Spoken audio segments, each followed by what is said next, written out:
The number of people experiencing homelessness in Oklahoma City is growing.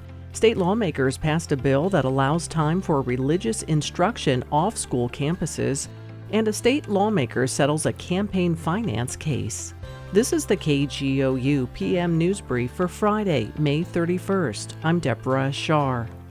Oklahoma City has released this year's point-in-time count of people experiencing homelessness.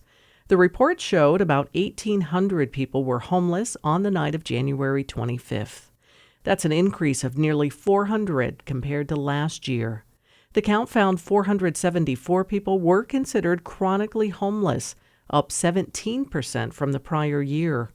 The survey said the increase in long-term homelessness could be attributed to multiple factors, including a shortage of affordable housing, an end to pandemic benefits, and inflation.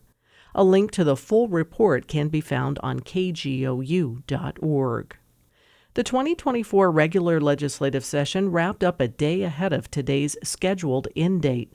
State Capitol reporter Lionel Ramos has more on what comes next. Despite a rushed budget process that bled into the final days of the regular legislative session, Oklahoma lawmakers managed to finish their work and adjourn sine die Thursday evening.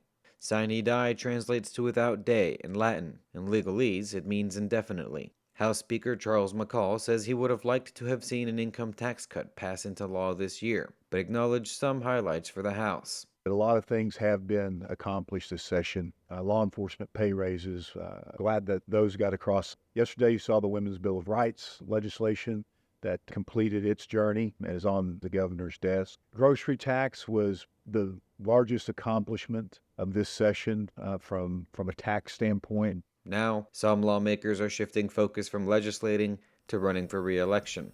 I'm Lionel Ramos. Governor Kevin Stitt is considering a bill that would allow public school students to leave school for up to 3 hours a week to receive religious instruction. Oklahoma Public Media Exchange's Robbie Korth has details on the measure lawmakers passed earlier this week. House Bill 1425 allows students to take an elective class at an independent entity, like a church, if their school board approves. An Ohio-based nonprofit is pushing the measure across the nation. U.S. Supreme Court precedent, as well as state law, allows students to leave school for religious instruction.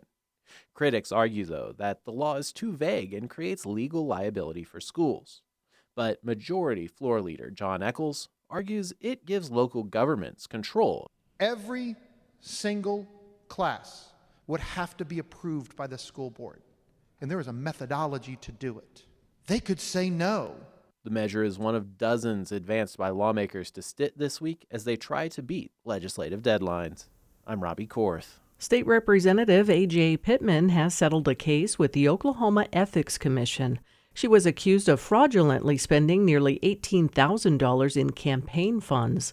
We get details from Katie Hallam with the Oklahoma Public Media Exchange. The settlement agreement between Pittman and the Ethics Commission says she was inappropriately using donated funds for personal expenses, inaccurately reporting donation amounts, and not accurately maintaining campaign records. Pittman agreed to pay back the amount she took plus an additional fine totaling a little over $17,000.